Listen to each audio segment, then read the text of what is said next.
PK52, the Saturday morning meeting. Hey, going to take you back into nostalgia a little bit. It's funny how things in your past help you in the current and in the future.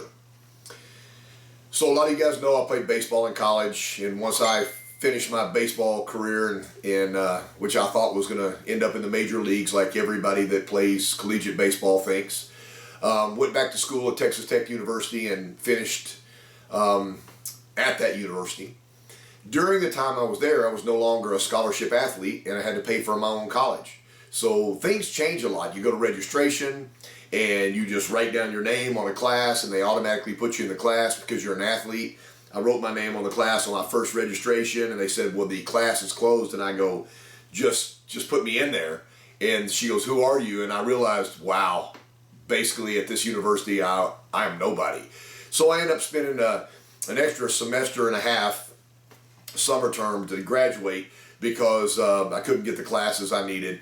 However, if anybody's griping about their college experience, I can't hear the rest of their gripe because I had a pretty good time in college. So I had to get a job in college. So my first job in the car business, and I did not know I was going to be in the car business at the time, was repossessing cars at Craig Motor Company number 1. Now there was Craig Motor Company number 2 and Craig Motor Company number 3. I was at Craig Motor Company number 1. I had an old Ford truck with a tow hitch and tow set up on it, and I got paid for how many cars I brought back to the lot. Craig Motor Company number 1 was a buy here, pay here lot, and you paid your payments either once a week or once every 2 weeks. That was your options. Across the street from Craig Motor Company, there was Empire Pawn Shop. So you would get your paycheck, go to Empire Pawn Shop, they would let you make your payments, they would cash your paycheck for you, and you'd be good for another week or 2 weeks in your car. If you fell behind on your car, you appeared on my list, and I went into some neighborhoods that probably did not like wreckers in their neighborhoods, and I picked those cars up and I brought them back to Craig Motor Company number 1. For anybody that's ever done this before, this is a great way to convince a young man that you really need to graduate from college because, man, there are people that do that for a living all their life, and I have a lot of respect because it's not a good job and it's just downright dangerous. There was a man that was working at Craig Motor Company number 1. He was the salesperson, the shop guy. He did pretty much everything. And then the owner who was there occasionally. His name was Sam. I have no idea what his last name was. I do know he was an Army Ranger. He was a very small man, but a very frightening man. And Sam and I didn't have a whole lot to talk about. I would ask him a question, he would point at the clipboard and grunt, and I understood the entire conversation. I would get out of there in a hurry, get in the truck, and go try to find any car so I could make a little bit of money so I could afford food. One day I was sitting on the lot, and let me preface this. Let me preface this so everybody knows. I've been told since the day I got in the car business, actually selling cars, that it was never about price or payment.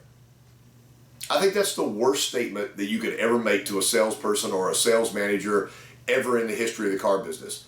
If a customer comes in with a predetermined price that they want to pay for the car or a predetermined payment, it is sometimes impossible to get them off that price. I'm not saying it's impossible. I said it's sometimes impossible. So in those cases, price and payment are a paramount. And you have to be an extremely skilled sales professional to take somebody that's locked down on a payment and to move them off that payment. Some of us have that skill. Some of us are developing those skills. Some of us will never develop those skills and probably not end up in the car business. It's a talent, and some people are more natural at it than others. But I was told the first time I ever went to one of these sales meetings with one of these real sales trainers, not like me, the real sales trainers, that it was never about price or payment, and people will pay whatever you told them to pay.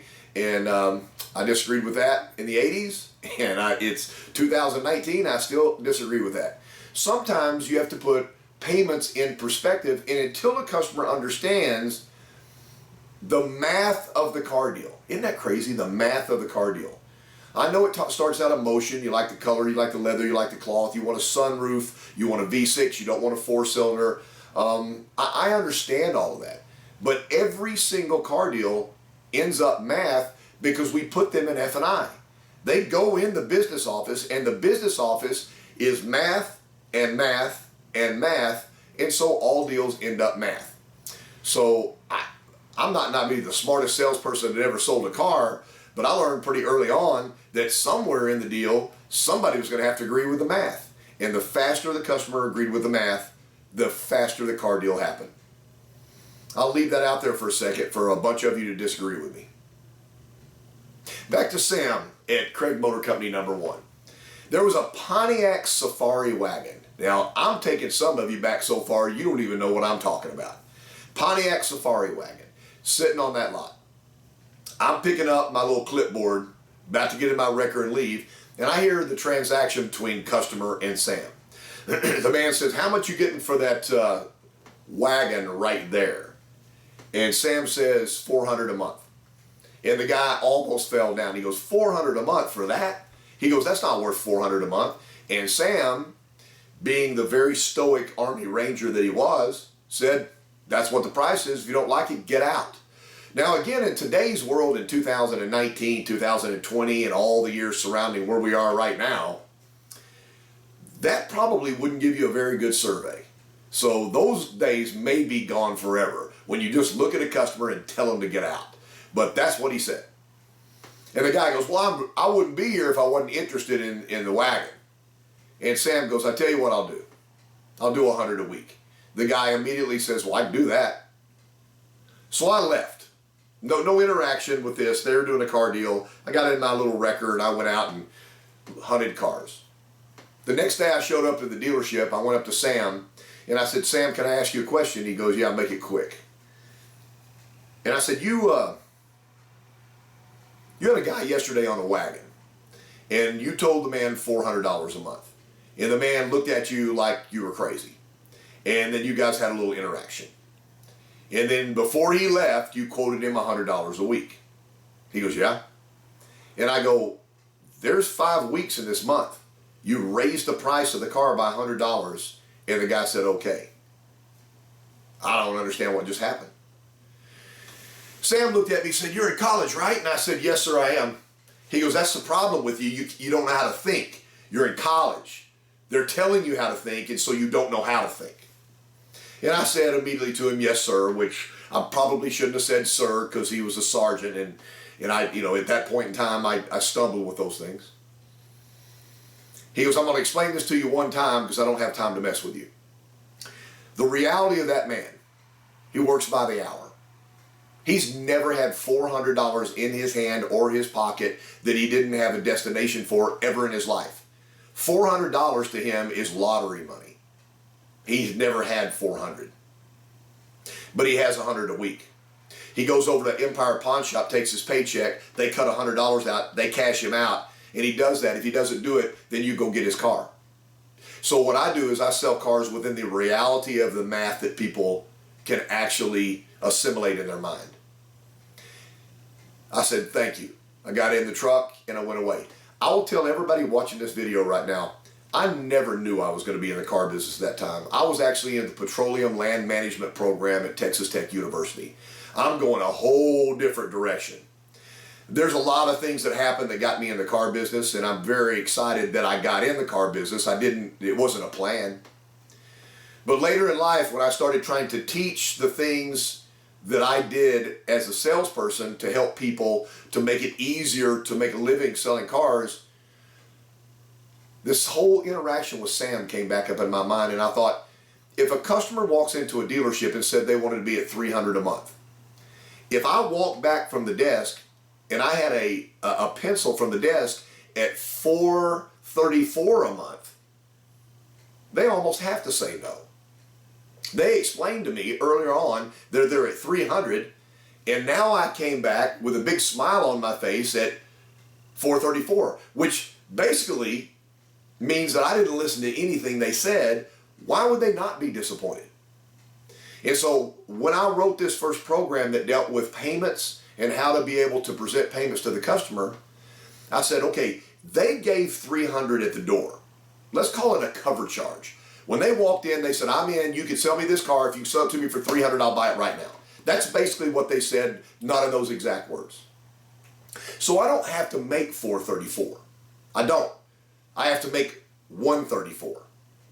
I don't really have to make 134. I can break 134 down into daily payments in a 30-day period if I realize that that may be how it's going to help them process. So the way I'll present the numbers without making this video gigantically long and teaching a full class here is I would say, when you came in, you wanted to do the car at $300 a month, and I want you to know that I heard you. I think a lot of times in this business, sometimes we either don't hear you or act like we don't hear you. I heard you. You were comfortable at $300 a month. That's where you are. I have the paper turned upside down that has the pencil from my desk on it. I said I didn't get you to $300 a month, but I got you extremely close on the car that you want. And then I'd turn the page over and I'd say $134 a month, or I'd say $27 a month, or I'd say within $53.83 a month, or I'd say within $2 a day. I said I got you so close that it's only $134, which would make it $434. So I'm now trying to close you on $134 and not $434, which is something you're going to say no to. If you take what I just told you and you look at every aspect of the car business, remember, the reason the car payment's not $300 a month is they didn't buy the LE. They got an XLE. They didn't buy the LE, they bought the XSE. They didn't get a Corolla, they moved themselves to an Avalon. There are cars that we sell every single day, pre-owned and new, that I could get them below $300 a month on. So one last parting thought, and maybe I'll extend on this next week. Money down changes a payment. Customers will tell you they don't want to put any money down. I don't blame them for saying that, because if I can get the car for $300 a month with no money down, I'd be super happy. Unfortunately, with the math the way it is in the world today, because math is always absolute, the $300 payment is not going to happen without more trade equity or money down. So that number can't be achieved. It's $434. So sometimes I'll come back in and I'll have a deal penciled from the desk, and you have to know your customer. That's why some of you are so great. It's not that you're a great car salesperson. You understand people. And you understand that there's things that matter to people, and you discern that. That's why you sell 20 or 30 or 40 cars a month. And that's why some people out there struggle to get 12 to 15 a month, because they do it the same way every time, and not everybody's the same. You guys understand that. But you have to learn the nuances of people. I've gone to the desk before and said, listen, the guy's not going to pay more than $300 a month. Please pencil me at $298 a month, and then just give me the rest of it as money down.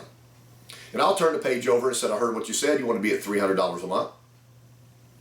I wanted to make sure you were below that, so you were super comfortable. I got you at $298 a month. And all I need is $32.83.13 as far as money down. And what that'll do is put you below your $300 a month. Again, the customer's going to say, I don't have any money down. And then we go into the math. And then we work the car deal. And then we have a TO manager behind us. Then we have the power of the dealership there. But the number one goal was somehow to get by the $300 a month that came in the door with the customer. Either $134 in addition or $298 with money down. At least I got through the first hurdle. Most of the people watching this video right now, if you plug into my YouTube channel, obviously you're looking for tips and you're looking for things that'll help you. The other people that don't do that and everything, I can't help if you don't watch. But if you're interested and curious enough to pursue another way, not the way, another avenue to be able to present, you're going to make more money in the car business. This has been PK52, a real flash from my past, Craig Motor Company #1 in Lubbock, Texas, the Saturday morning meeting.